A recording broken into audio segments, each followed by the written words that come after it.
EVM के बारे में तो जजमेंट तक भी आया, लेकिन वो सुप्रीम कोर्ट ही उसको पूरी तरह से इम्प्लीमेंट नहीं कर पाया, जो 100% काउंटिंग वाली बात थी। हाई कोर्ट के जज मुझे बताते कि हमारे भी फ़ोन टेप होते हैं। तो जुडिशरी किस तरह से दबाव में आज की डेट में, आप देखो ना, ईडी, सीबीआई, इनकम टैक्स, जितने भी विभाग हैं उन सबका कितना दुरुपयोग हो रहा है। कोई जज कहता है कि मैं प्राउड फील करता हूँ कि मैं आरएसएस में पहले जुड़ा रहा हूँ। तो जब कोर्ट्स मनुवादी मानसिकता से ग्रसित हो जाती है, और ये टॉप टू बॉटम जुडिशरी का ये हाल है, इसमें हमारी ब्यूरोक्रेसी भी, हमारी बॉलीवुड भी, हमारे स्पोर्ट्समैन भी, हमारा क्या कहते हैं मीडिया भी, main stream media. Ram Bhadracharya उसने अभी तथागत गौतम बुद्ध को गाली दी। अगर आप उसको न्याय नहीं दे रहे हैं, डिले कर रहे हैं, तो न्याय ना देने के बराबर है। न्यायालयों और न्यायाधीशों से जुड़े हैं, क्योंकि आजकल हम देख रहे हैं जब से अनेकों जजमेंट पिछले कुछ वर्षों में ऐसे आए हैं जो कहीं ना कहीं जिनको काफ़ी क्रिटिसिज्म मिला है।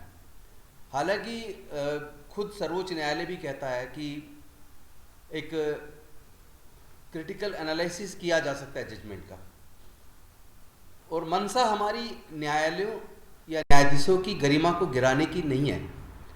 आज की डिबेट इस विषय पर है कि क्या न्यायालयों की प्रतिष्ठा लगातार गिर रही है, क्या न्यायालय पैसे और सत्ता से प्रभावित होते हैं, क्या न्यायाधीश जिस जाति या धर्म से है क्या उसके निर्णयों में वो प्रभाव डालते हैं। इन तमाम मुद्दों पर बात करने से पहले मैं आपको बता दूं,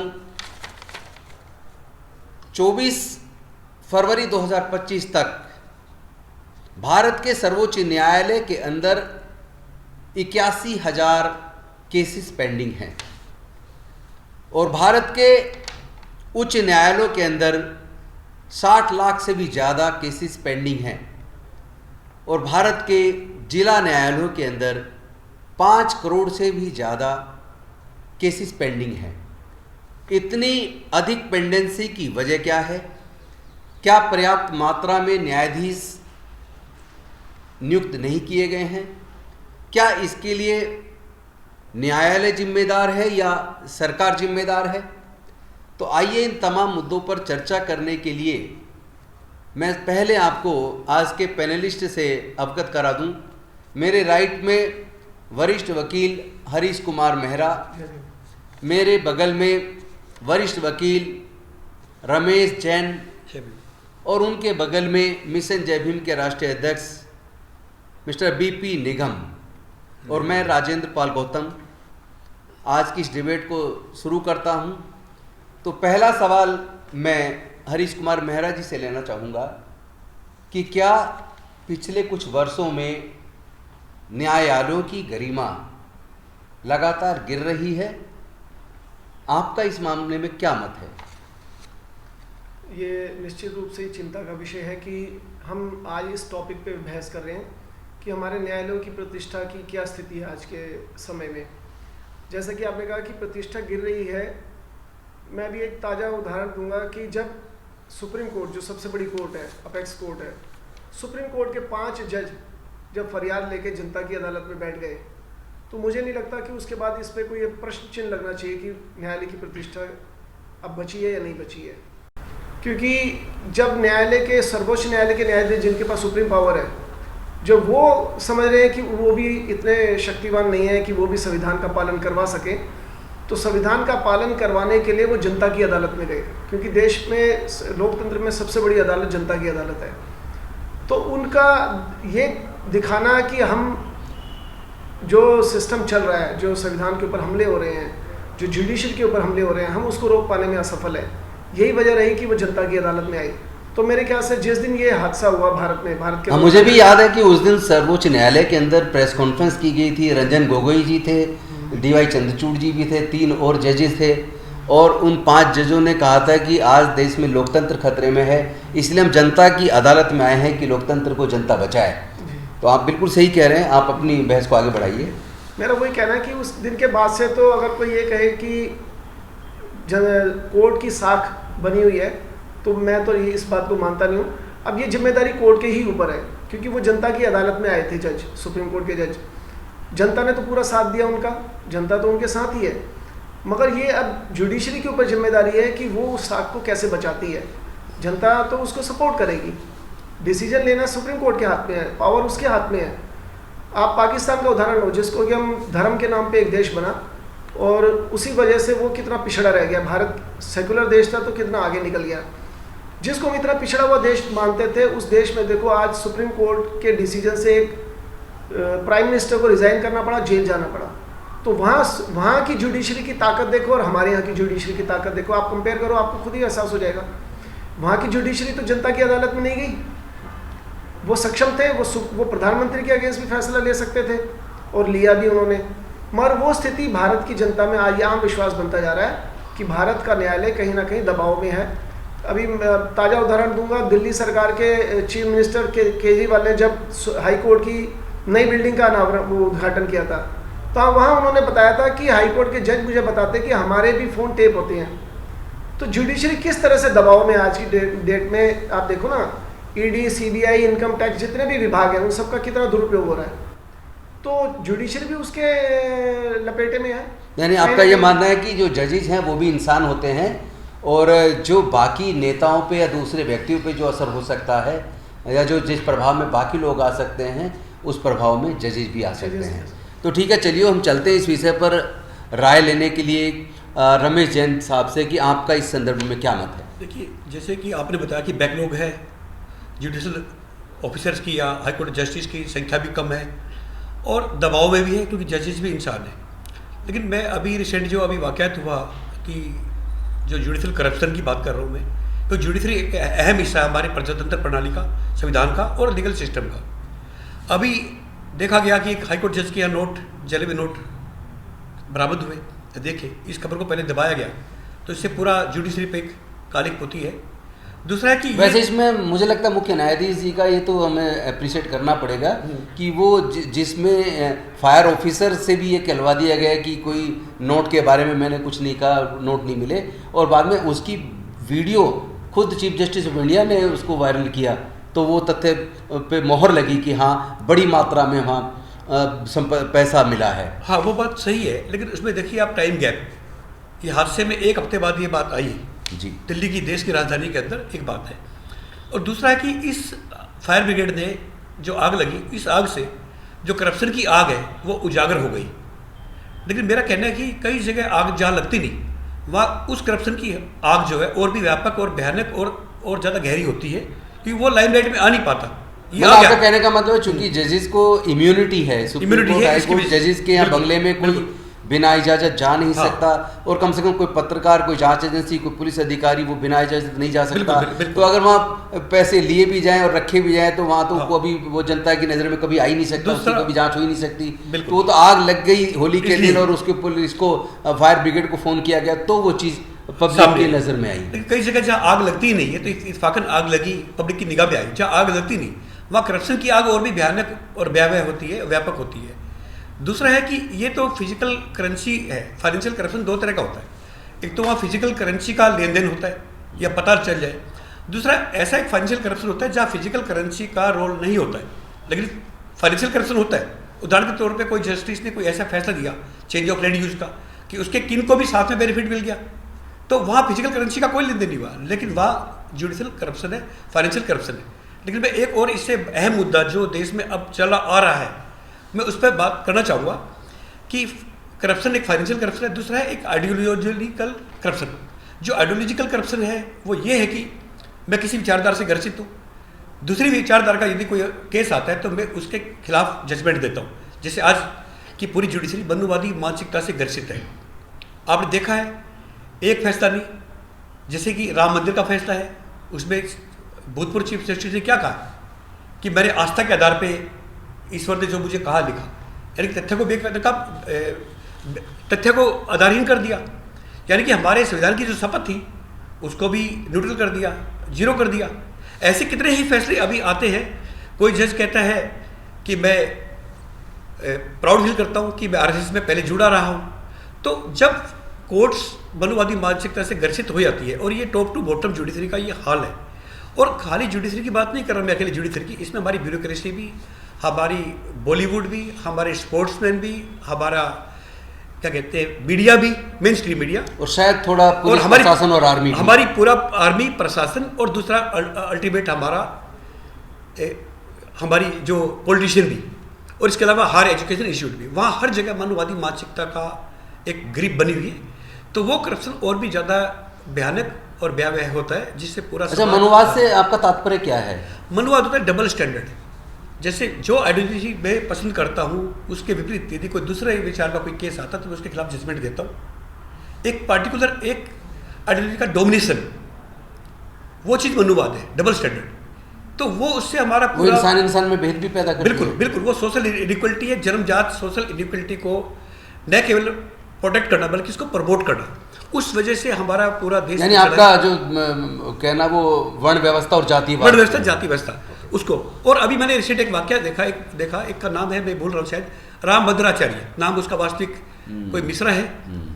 उसने अभी लास्ट ईयर तथागत गौतम बुद्ध को गाली दी, उन्हें बहुजन समाज को गाली दी, और मैं देख के हैरान हूँ, मुझे बड़ा दुख हुआ कि उसको इंडिया का जो सेकंड हाईएस्ट अवार्ड है, उसका नाम है सेकंड हाईएस्ट अवार्ड का है, वो उसको दिया गया। सेकंड हाईएस्ट है वो पद्म विभूषण उसका अवार्ड दिया गया। वो हर आए दिन कास्ट्यूम फैलाता है, लेकिन जब सरकार ऐसे को प्रमोट करती है, जब ऐसे को जुडिशरी प्रमोट किया जा रहा है, ऐसे को हर जगह प्रमोट किया जा रहा है, तो ये सिस्टम हमारे देश को खा रहा है। ये और भी भयानक है, ये फाइनेंशियल करप्शन से भी ज़्यादा खतरनाक है। निगम साहब, एक सवाल आपसे मैं करना चाहता हूँ कि जो राफेल विमान खरीदे गए, फाइटर जेट, और उस पर एक मुद्दा चला कि पहले इतने में खरीदे जा रहे थे, फिर उससे भी दुगने से ज़्यादा रकम में खरीदे गए, और उसमें गड़बड़ी हुई है, लेन देन हुआ है कुछ, तो उसकी जांच के लिए भी केस कोर्ट में डला था सर्वोच्च न्यायालय के अंदर। तो आपका क्या मत है कि ऐसे मामलों में जो देश की रक्षा सुरक्षा से जुड़े मुद्दे हैं, और देश के का जो दूसरे देश के साथ जो एग्रीमेंट हुआ है, पहले जो एग्रीमेंट हुआ और इस एग्रीमेंट में इतना ज़्यादा बढ़ जाना उसका, तो क्या सुप्रीम कोर्ट को ने जो उसकी जांच करने से इनकार किया, तो इसका जनता में क्या परसेप्शन गया? जनता को क्या लगता था कि जांच होनी चाहिए और नहीं किए तो क्या मैसेज? चूँकि आप टेक्नोक्रेट हैं, आप लीगल साइड से नहीं है, आप एक टेक्नोक्रेट की दृष्टि से या एक आम आदमी की दृष्टि से आप किस तरह से इसे देखते हैं? मैं आपके जो आपने क्वेश्चन जिक्र किए, मैं सारे क्वेश्चंस का आपको एक एक करके जवाब देता हूँ। आपने कोर्ट केस जो पेंडिंग है उसके बारे में अभी बताया कि इतने इतने केस पेंडिंग है। अब ये केस पेंडिंग का मतलब है कि हम उसको बहुत लिंगर ऑन करते हैं। एक बड़े यूनिवर्सल ट्रूथ है, justice delayed is justice denied. अगर आप उसको न्याय नहीं दे रहे हैं, डिले कर रहे हैं, तो न्याय ना देने के बराबर है। और हर आदमी उम्मीद करता है कि जब वो न्यायालय में जाता है तो न्याय की उम्मीद करके जाता है। अब आप सोचो किसी का 4-5 साल तो केस ही नहीं आ रहा है, उसके ऊपर हियरिंग पे नहीं आ रहा है, तो कब उसको न्याय मिलेगा? अभी जब मीडिया किसी केस को उछाल देती है तो कुछ केस डिसाइड हो जाते हैं, वरना आप सोचिए कि 50-50 साल राम मंदिर का अगर मुद्दा ले लें तो कितने साल केस चला? 50 साल तक हम डिसाइड नहीं कर पाए कि क्या। अभी मेरे पास एक डाटा, सॉरी मैं बीच में रोक रहा हूँ, अभी एक डाटा मेरे सामने दिख रहा है, 62,000 केस भारत के न्यायालयों में ऐसे हैं जो 30 साल से भी ज़्यादा लंबे समय से चल रहे हैं। 62,000 केस। अब आप खुद ही देखिए, सहमत है मेरी बात से कि ये, अब इसको मान लीजिए आदमी को जिसको न्याय मिले, क्या न्याय मिलेगा उसको 30 साल बाद जब उसको न्याय मिलेगा? तो अभी केस अभी 2 दिन पहले ही आया है कि वो सन 84 में एक दलितों को मारा गया था, 20-25 दलितों को मारा गया था, उसमें से 17 में से केवल 3 ही जीवित हैं, 4 एक मिला नहीं, 3 जीवित हैं, और 3 जीवित को अब उन्होंने मौत की सजा सुनाई है। 17 आदमी, 14 आदमी की डेथ हो चुकी है।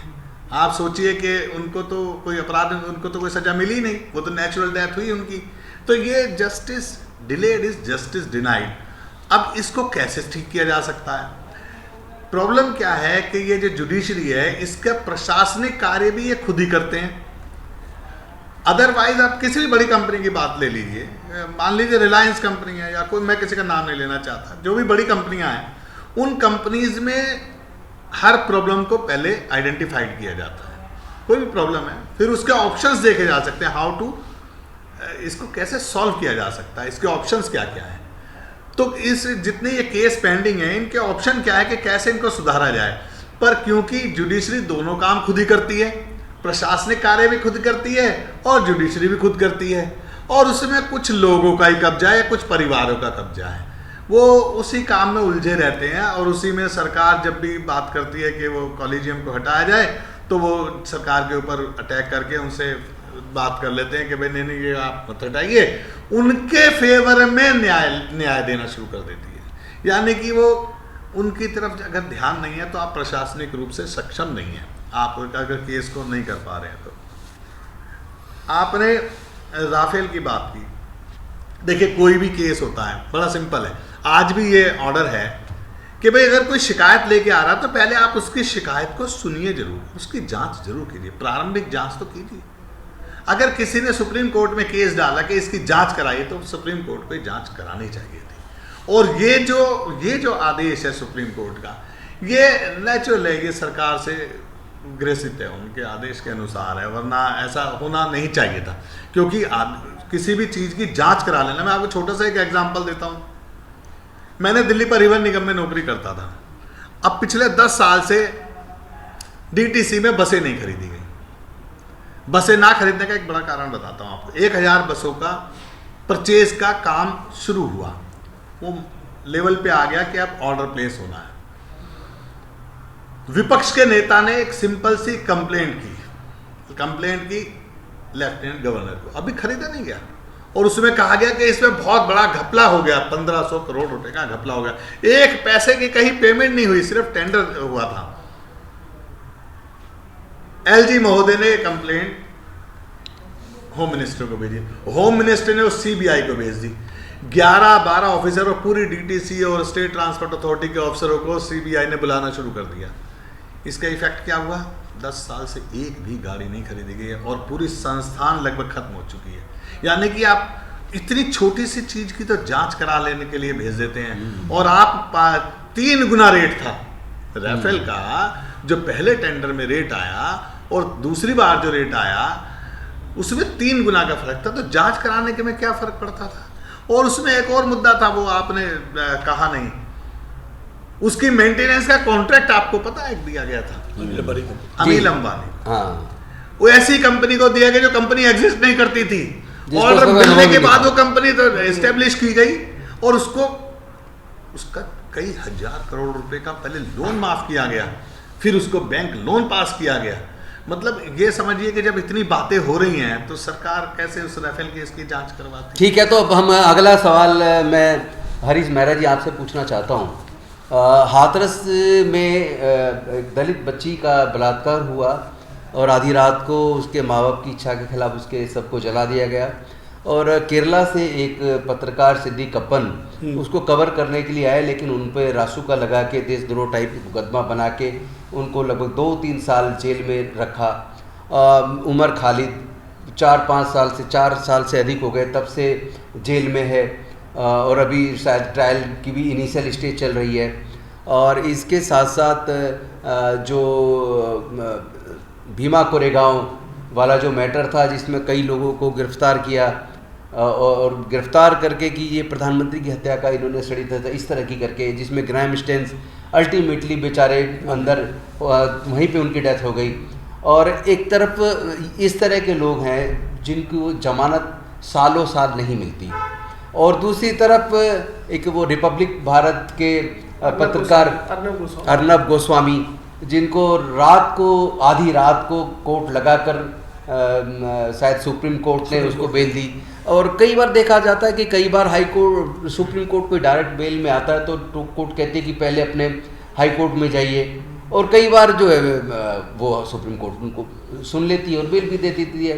तो इस बारे में आपका क्या मत है कि क्या रसूखदार लोग या सत्ता में बैठे लोग या पावरफुल लोग उनसे न्यायाधीश प्रभावित होकर अपने निर्णय दे देते हैं? नहीं, ये तो अब सिद्ध हो चुका है कि अब कोर्ट की निष्पक्षता के बारे में तो जनता में अब एक राय बन चुकी है। जनता को अब यही एहसास होता है कि कोर्ट अब निष्पक्ष नहीं है, कोर्ट दबाव में काम कर रही है। जैसे कि आपने अर्नब गोस्वामी का उदाहरण दिया जी। तो अर्नब गोस्वामी दिन रात जहर उगलता है मुस्लिम समुदाय के खिलाफ, दिन रात लोगों में नफरत बांटता है, मगर उसके ऊपर कोई कार्रवाई नहीं होती। अभी आपने देखा कि एक कॉमेडियन ने, कुणाल कामरा ने सिर्फ मजाक किया और आलोचना की किसी, और इनडायरेक्टली नाम भी नहीं लिया किसी नेता का, और वो सरकार में है, वो मंत्री, उप मुख्यमंत्री, पहले वो मुख्यमंत्री थे जिनके समर्थकों ने वहाँ तोड़फोड़ कर दी। जहाँ प्रोग्राम हुआ कुणाल कामरा का, वहाँ तोड़फोड़ की, धमकी भी और चीफ मिनिस्टर जो है धमकी भी दे रहे हैं कि जहाँ मिलेगा वहीं मारेंगे, और चीफ मिनिस्टर भी कह रहे हैं कि ये कुणाल कामरा को दोष दे रहे हैं। उस उपद्रव के बारे में, उस गुंडागर्दी के बारे में वो मुख्यमंत्री कोई बात नहीं कह रहे। कोर्ट भी सारा चुपचाप देख रही है। कोर्ट को सुमोटो लेना चाहिए था कि इतना बड़ा एक कॉमेडियन है जिसका एक प्रोग्राम है, और राज्य का चीफ मिनिस्टर प्रमोट कर रहा है उसको, गुंडागर्दी को, और फ्रीडम ऑफ एक्सप्रेशन कहाँ रह गया? फिर कॉन्स्टिट्यूशन कहाँ रह गया? फंडामेंटल राइट कहाँ रह गया? आप किसी का, अगर आप किसी की आलोचना, अच्छा, मैं इसमें बीच में इस सवाल पे आप आगे जवाब दें, इससे पहले मैं एक बात आपको याद दिलाना चाहता हूँ। मैं अभी एक वीडियो देख रहा था थोड़ी 1 घंटे पहले, जिसमें कॉमेडी शो का था, जिसमें कपिल वगैरह ये सब लोग थे, और उसमें एक कलाकार मनमोहन सिंह का पगड़ी पहन के उस तरह का रोल कर रहा था, और एक कलाकार एक्ट्रेस रोल कर रही थी सोनिया गांधी जी की, और उसमें सोनिया गांधी जी का भी और मनमोहन सिंह जी का भी मजाक उड़ाया गया। लेकिन मैंने उनके खिलाफ कोई कार्रवाई होती नहीं देखी, कोई केस होता नहीं देखा। तो क्या 2014 से पहले की सरकारों में अभिव्यक्ति की आज़ादी थी और 2014 के बाद अभिव्यक्ति की आज़ादी खत्म कर दी गई है? आपकी इस बात से तो ऐसे ही प्रतीत होता है। बिल्कुल, मैं आपकी बात से सहमत हूँ। 2014 से पहले तक तो जो माहौल था, हालांकि सरकारी बंदिशें रहती थी उस टाइम भी, मगर ऐसा माहौल नहीं था। अब तो ये पागलपन की हद तक चला गया है। ये जो निरंकुशता है सरकार के पक्ष में, जो सरकार के विरोध में बोलेगा उसको खुलेआम धमकियां मिल रही हैं, उसकी तोड़फोड़ हो रही है, मतलब, और खुलेआम धमकियां दी जा रही हैं। सरकार, पुलिस, कोर्ट चुप बैठी हुई है। मैं ताजा, मतलब आप वकील होने के नाते मानते हैं कि लोगों का जो फंडामेंटल राइट्स है वो इन्फ्रिंज हो रहे हैं? वो इन्फ्रिंज हो रहा है। आप इससे पहले और दूसरे भी कॉमेडियन थे महाराष्ट्र के, उनको बैन किया, उनके जहाँ प्रोग्राम में तोड़फोड़, उनको तो जेल भी भेजा गया, जबकि उन्होंने किसी फिल्म की क्लिप लगाई थी अपने ट्विटर पे, किसी फिल्म की, ऑलरेडी फिल्म कई साल पुरानी है, उसके लिए उनको जेल भेजा गया। मतलब छोटी छोटी बात पर जो लोग अपने बोलने के अधिकार का इस्तेमाल कर रहे हैं उनको जेल भेजा जा रहा है। वो कोई नफरत नहीं फैला रहे, कुछ नहीं कर रहे, मगर सरकार की आलोचना कर रहे हैं। मतलब सरकार की आलोचना करना भी अब एक जुर्म हो गया, आप ये समझो ना। अगर मैं सरकार की आलोचना करूंगा तो वो एक जुर्म है।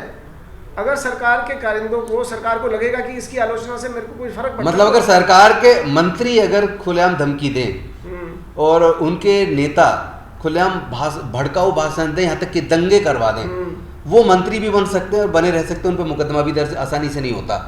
तो ये तो बात आपकी ठीक है, लेकिन मैं चाहूँगा कि आप मेरे ओरिजिनल सवाल पे वापस आएँ, जो मैंने कहा था कि हाथरस की घटना पे जो पत्रकार सिद्दी कपन या उमर खालिद या फिर जो ग्रैमस्टेन वगैरह बाकी जो लोग गिरफ्तार हुए हैं, बहुत लोग जेल में पड़े हुए हैं, और जिनको 5-5 साल और उससे अधिक भी हो गई है, लेकिन अभी तक केसेस का कुछ आउटकम नज़र नहीं आ रहा है और उनको जमानतें भी नहीं मिल पा रही हैं। तो क्या, और अर्नब गोस्वामी को रात को, आधी रात को जमानत मिली, इस तरह के और भी उदाहरण जिनको आधी रात पे कोर्ट ने जमानत दी। किसी को कहा गया कि आप हाई कोर्ट जाइए पहले, तब डायरेक्ट सुप्रीम कोर्ट मत आइए, और किसी को सुप्रीम कोर्ट खुद तुरंत बेल दे देती है, रात को सुन के दे देती है। तो उस ओरिजिनल सवाल पे मैं वापस चाहूँगा आपका जवाब कि क्या वास्तव में जजेस रसूखदार लोगों से, सत्ता से या पैसे वाले लोगों से प्रभावित होकर भी निर्णय देते हैं? जनता में अब ये परसेप्शन बन चुका है कि कोर्ट सरकार के दबाव में है।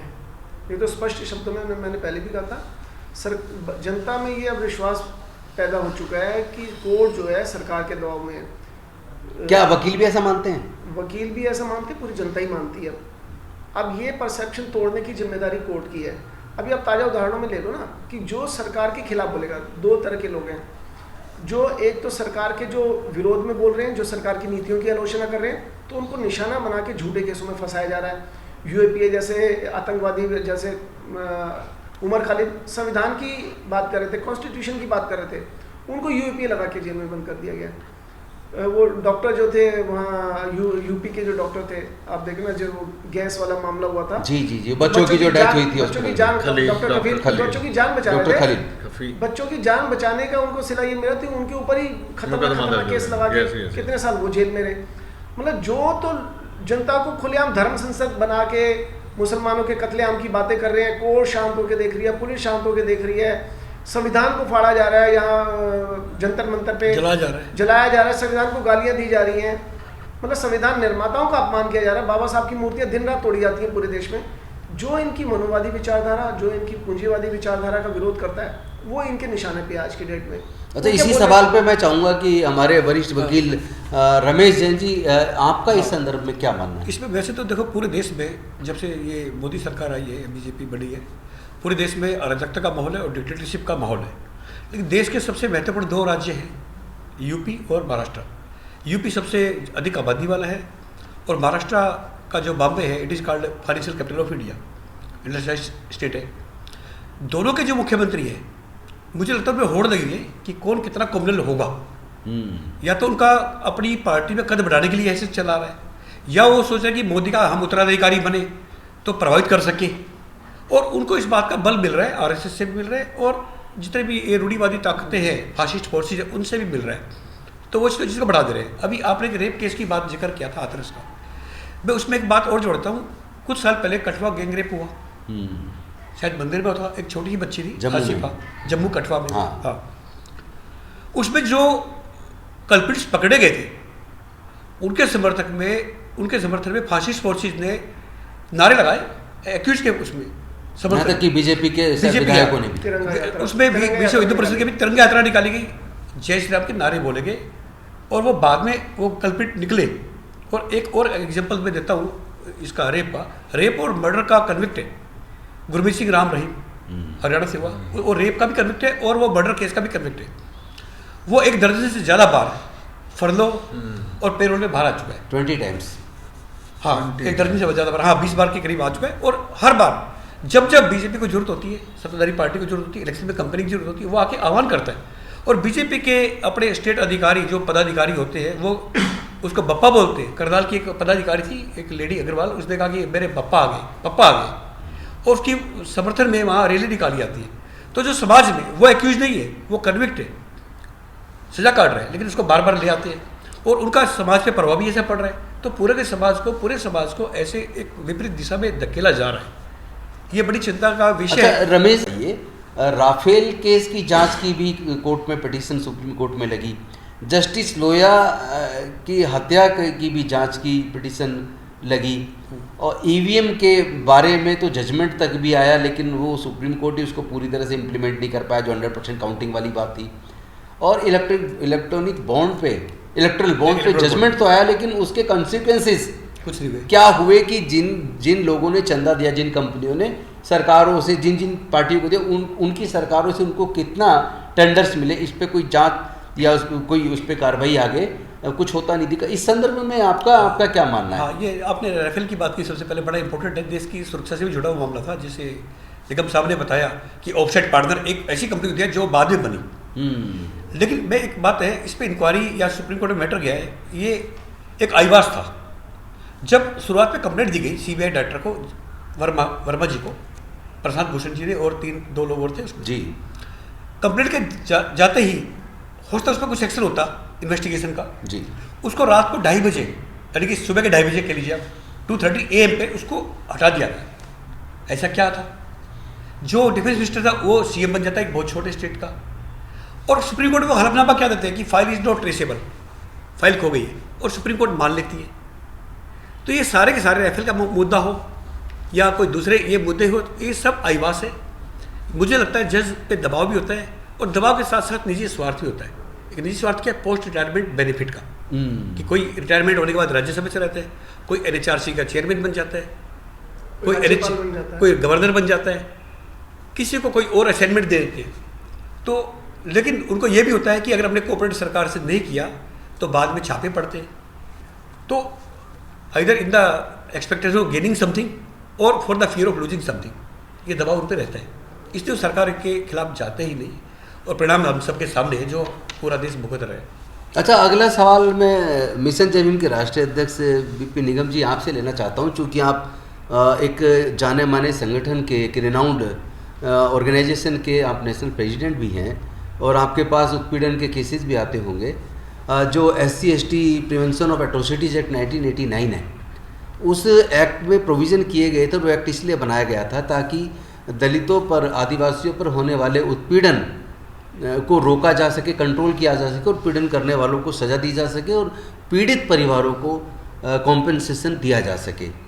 लेकिन एक सवाल ये बनता है कि अभी आपने देखा होगा कि सुप्रीम कोर्ट की जो जजमेंट भी हैं, हाई कोर्ट्स की इस तरह की जजमेंट्स आई हैं कि जो पब्लिक व्यू का मतलब तब है जब लोगों के सामने कहा हो, जाति का शब्द लेके या अपमानित किया हो। तो इस तरह के केसेस आपने भी देखे होंगे, हमने भी देखे हैं, जहां एक अधिकारी या कोई ताकतवर आदमी अपने घर पे बुला के और खुलेआम उसको खूब जाति की गालियां देता है और पिटाई भी करता है, और उसके बाद अगर वो मुकदमा कराने जाएगा तो पहले तो आसानी से मुकदमा दर्ज होता नहीं है, उसको मुकदमा दर्ज कराना ही अपने आप में बहुत बड़ा संघर्ष है, और हो भी जाए तो उसको फिर प्रूव करना बड़ा मुश्किल है, और उसमें गिरफ्तारी तो जजेस कई बार नॉन बेलेबल होने के बावजूद कोर्ट में पेश होती बेल दे देते हैं। तो एक जजमेंट इस तरह का देखने में आया कि कोर्ट ने कहा कि पब्लिक व्यू का मतलब है पब्लिक के सामने, जबकि मेरा ये मानना पब्लिक व्यू का मतलब है पब्लिक की नज़र में, यानी जो कहा, ट्रीटमेंट किया गया, जो बिहेवियर किया गया वो पब्लिक की नज़र में जातिगत उत्पीड़न है। मेरी नज़र में तो पब्लिक व्यू का ये मतलब आता है, लेकिन कोर्ट के जजेस ने इस तरह के निर्णय दिए हैं कि पब्लिक व्यू का मतलब है पब्लिक के सामने, लोगों के सामने कहा है तो उसमें एट्रोसिटी एक्ट में मुकदमा होगा, अन्यथा नहीं होगा। तो इस संदर्भ में आपका क्या मानना है? ये मिसरिप्रेजेंट है पब्लिक रिव्यू का, जो कोर्ट मान रही है।